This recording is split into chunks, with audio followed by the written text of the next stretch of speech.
നമുക്കൊരു ക്വസ്റ്റ്യൻ നോക്കാം. എക്സാമ്പിൾ 4. ഇവിടെ ഒരു ബാലൻസ് ഷീറ്റാണ് തന്നിട്ടുള്ളത്. ലാബിലിറ്റീസ് അനുസരിച്ച് അല്ലേ. അപ്പോൾ ഇത് ഉപയോഗിച്ചിട്ട് common size statement balance sheet ഉണ്ടാക്കാനാണ്. അപ്പോൾ അതിൽ നിന്ന് എന്ത് ചെയ്യുക വെച്ചാൽ ഹെഡിങ് കൊടുക്കുക, common size balance sheet as on 31/3/2021. അപ്പോൾ 3 കോളംസാണ്. ഫസ്റ്റ് കോളം പർട്ടിക്കുലേഴ്സ്, രണ്ടാമത്തെ കോളം അമൗണ്ട് കോളമാണ്, മൂന്നാമത്താണ് പേഴ്സൻറ്റേജ് എഴുതാനുള്ള കോളം. ഫസ്റ്റ് കോളത്തിൽ ഐറ്റംസ് ഇക്വിറ്റി ആൻഡ് ലാബിലിറ്റി സൈഡുണ്ട്.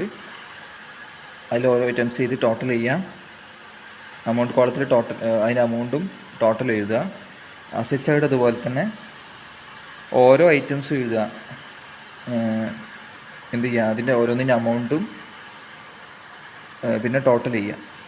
അപ്പോൾ ഇക്വിറ്റി ആൻഡ് ലാബിലിറ്റീസിൻ്റെ സൈഡിൻ്റെ ടോട്ടൽ കാണുക, അതുപോലെ അസറ്റ് സൈഡിൻ്റെ ടോട്ടൽ കാണുക. ആദ്യം അത് ചെയ്ത് വെക്കാം. പിന്നെയാണ് ചെയ്യേണ്ടത് വെച്ചാൽ ഇതിൽ ഓരോ ഐറ്റംസും ടോട്ടലിൻ്റെ എത്ര ശതമാനമാണ്.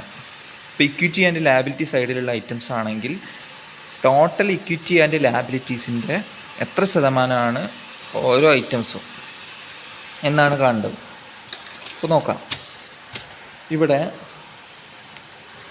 ടോട്ടൽ ഇക്വിറ്റി ആൻഡ് ലാബിലിറ്റീസ് ഉള്ളത് ടോട്ടൽ ഇക്വിറ്റി ആൻഡ് ലാബിലിറ്റീസ് ഉള്ളത് 24 lakh ആണ്.